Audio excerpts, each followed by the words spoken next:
Welcome to Kannan spoken English. அவள் அதிர்ஷ்டத்தை நம்பாமல் கஷ்டப்பட்டு உழைத்து முன்னேறினாள். இது எப்படி ஆங்கிலத்தில் சொல்றது? அவள் she அதிர்ஷ்டத்தை நம்பாமல் didn't believe கஷ்டப்பட்டு உழைத்து முன்னேறினாள். worked hard and progressed. எப்படி? she அவள் அதிர்ஷ்டத்தை நம்பாமல் didn't believe in luck அதிர்ஷ்டத்தை நம்பாமல் கஷ்டப்பட்டு உழைத்து முன்னேறினாள். worked hard and progressed sir, அவள் எப்படி முன்னேறினாள்? இது எப்படி ஆங்கிலத்தில் சொல்றது? இப்போ இது அசர்ட்டிவ் சென்டென்ஸ், உடன்பாட்டு வாக்கியம். அவள் அதிர்ஷ்டத்தை நம்பாமல் கஷ்டப்பட்டு உழைத்து முன்னேறினாள்ங்கிறது அசர்ட்டிவ் சென்டென்ஸ். இப்ப நம்ம எழுத போறது என்ன? அவள் எப்படி முன்னேறினாள். இது இன்டராகேட்டிவ் டைப்ல ஃபர்ஸ்ட் டைப், அதாவது WH டைப்.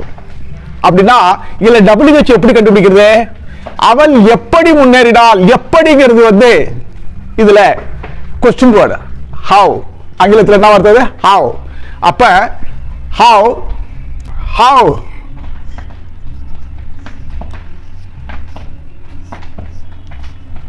வந்துருச்சு. எப்படி, அதுக்கப்புறம் எப்படி முன்னேறினாள் அப்படிங்கிறது முன்னேறினாள். ப்ராக்ரஸ்ங்கிற வார்த்தை முன்னேறினாள். இந்த ப்ராக்ரஸ்ங்கிற வார்த்தை பாஸ்ட் டென்ஸ்ல இருக்கு. இந்த பாஸ்ட் டென்ஸ் வெர்பை நம்ம ஸ்ப்ளிட் பண்ணணும். எப்படி? பாஸ்ட் டென்ஸ்லயே ஸ்ப்ளிட் பண்ணணும். டிட் பிளஸ் ப்ராக்ரஸ்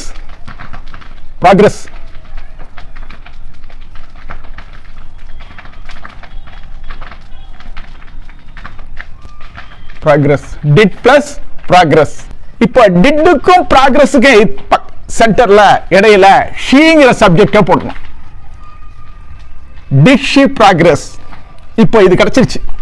இந்த ஃபார்மேஷன் நம்ம ஈஸியா எழுதலாம். அப்போ how did she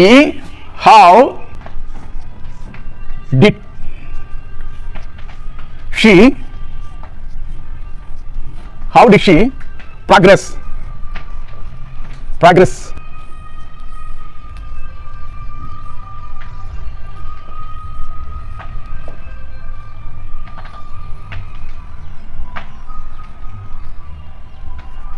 How did she progress? இந்த இடத்துல question mark போடணும். இதான் interrogative sentenceங்கிறது. இந்த question mark முக்கியம்.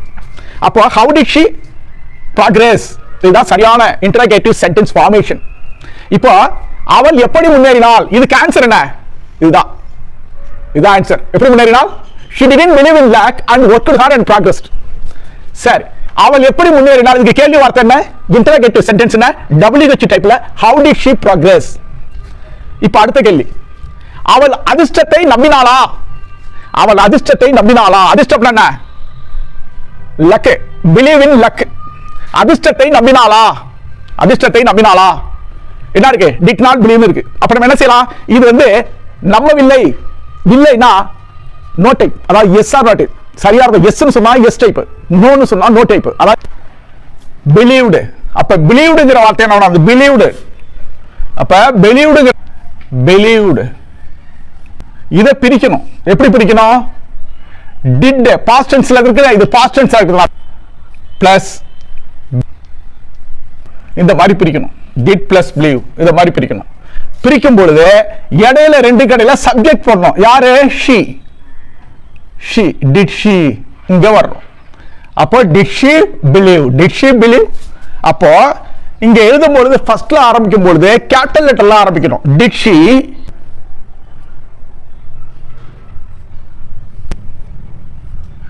believe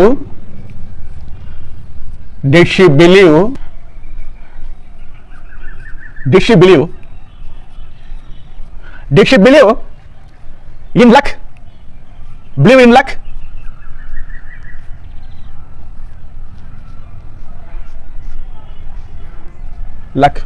Did she believe in luck?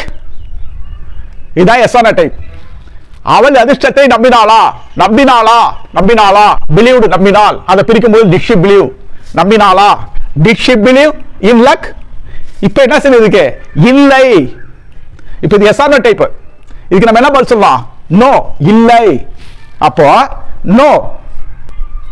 No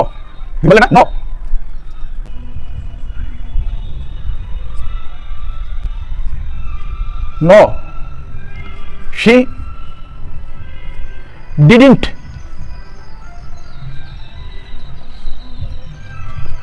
Didn't.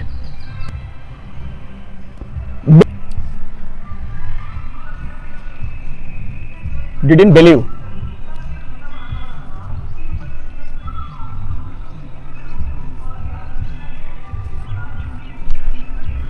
No, she didn't believe. இதுதான் கரெக்டான ஆன்சர். அவள் அதிர்ஷ்டத்தை நம்பினாளா? அது எப்படி கேட்கிறது? Did she believe in luck? No. Come on. She didn't believe. ஒரே வார்த்தை. அப்புறம் in luckலாம் தேவையில்லை. No, she didn't believe. இது போதும். இது மாதிரி எழுதி நம்ம பழகணும். ஆங்கிலம் நமக்கு வெகு விரைவில் பேச முடியும். இது மாதிரி தொடர்ந்து பயிற்சி எடுத்துங்க. தொடர்ந்து முயற்சி பண்ணுங்க. இதெல்லாம் ஈஸியான வழி. பாஸ்ட் சிம்பிள் எழுதிருக்கோம். எல்லாமே பாஸ்ட் டென்ஸ். இது பாஸ்ட் டென்ஸ். இது பாஸ்ட் டென்ஸ். பிரிக்கும் பொழுது டிட்ல பிரிக்கிறோம். ப்ராக்ரஸ்ங்கிறத டிட் ப்ராக்ரஸ். பிலீவ்டுங்கிறது இந்த டிட் பிலீவ்டு, அதான் பிலீவ்டுன்னு இருக்கு, அதை டிட் பிலீவ்னு பிரிச்சிருக்கிறோம். இந்த மாதிரி வர்பை பிரிக்க கற்றுக்கணும், ஸ்பிளிட் பண்ணணும் வர்பை. ஸோ இப்போ நம்ம ரெண்டு விதமாக எழுதியிருக்கோம். ஒன்று இன்டராகேட்டிவ் WH டைப்பு, அடுத்தது எஸ் ஆர் நோ டைப். இங்கே இருக்கிறது no type. Okay, thank you for your listening. Thank you.